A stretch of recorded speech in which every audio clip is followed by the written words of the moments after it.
the Madlanga Commission investigating allegations of corruption and infiltration of the criminal justice system resumes tomorrow. Another similar process probing the same claims as Parliament's Ad Hoc Committee, and that's also expected to resume tomorrow. Of course, so these two parallel processes taking place at the same time. And for more on this, we're now joined by Professor Alex van den Heever, and he's from the Wits School of Governance and also chairs the Social Security Systems Administration and Management Studies. Professor, thank you so much for your time this evening here on SABC News. I mean, when you look at these two processes, it's really a busy time when it comes to, these two investigations underway.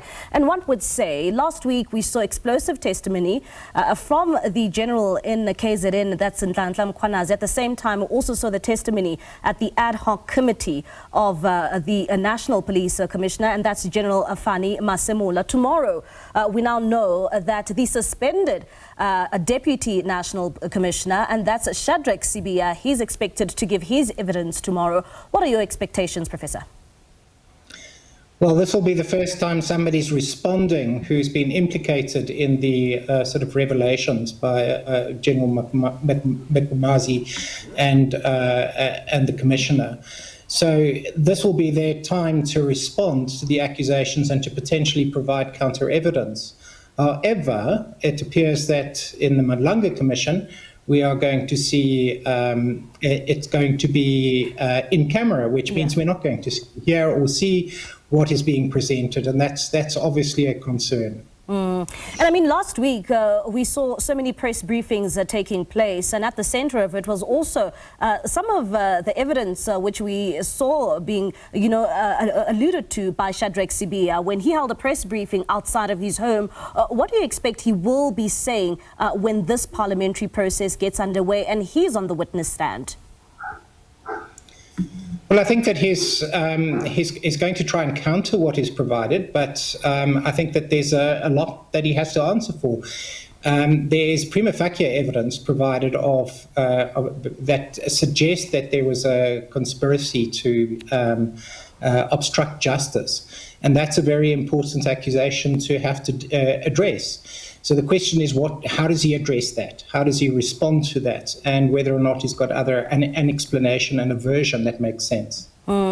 And we've seen some of the reaction when it comes to the processes of the Parliamentary Ad Hoc Committee, and some criticisms also coming to the fore, Professor, and that's saying that a number of politicians or MPs who were present at that Ad Hoc Committee took some time to not rather investigate or ask the necessary questions, but rather were scoring their own political points. What do you have to say in terms of the questions that were probed by MPs? Do you think that was sufficient, or do you think that really they were trying to pin each other at the same time as political representatives? I think that given that the parliamentary process is a political process, involves politicians, it's almost expected that they're going to try and protect their own positions and sometimes grandstand. But I think that in this case, we're dealing with serious crimes that have been committed and that have been obstructed. And in many cases, the parliamentarians may be the very people that are implicated, or at least their parties or senior members of their parties. So to some degree, we would expect that there's going to be, some attempt to address that, to deal with that, or to try and undermine the evidence that is being provided. On the other hand, we do have a senior counsel who is leading the questions, and that tends to be far more objective and straightforward. And as it turned out, a lot of the questions that were asked were repetitive. And there were a few that involved essentially politicking or people basically playing to their own audience. And when it comes to these parallel processes in which we see taking place, be it the Madlanga Commission, be it at the same time the Ad Hoc Committee in Parliament, and when it comes to the evidence being presented, should they overlap? How does, the Madlanga Commission or the Ad Hoc Committee plan to manage, these kind of situations that we may find ourselves in? Should we see some sort of overlapping here of these processes?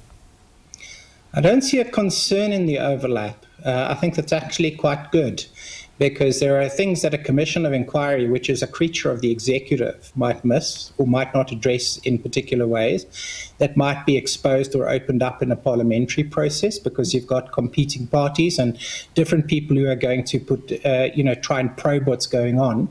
But I think we also have to understand that there's a third parallel process also underway, and that is that the police are continuing with their investigations into this matter. And unlike in the Zondo Commission, it appears as though they might make arrests and continue with the process of dealing with this corruption very directly, that is being addressed at the same time by both the Commission and the Parliamentary inquiry. So it will get very interesting. But I think it is better that all three processes continue in parallel.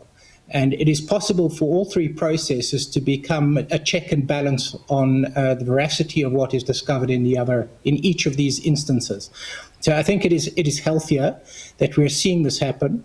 And it is better than if we are dealing with what I would call a pseudo accountability process, which is just a faction fight in government, where there's the pretense of accountability, but in fact it's just one faction taking out another faction.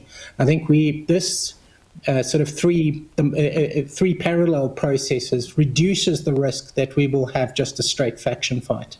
Everybody who needs to be implicated, hopefully, is going to be implicated, no matter how high it goes. All right, Professor, thank you so much for your thoughts. That's Professor Alex van den Heever there, just giving us his thoughts when it comes to the Parliamentary Ad Hoc Committee, as well as the Madlanga Commission of Inquiry set to continue tomorrow.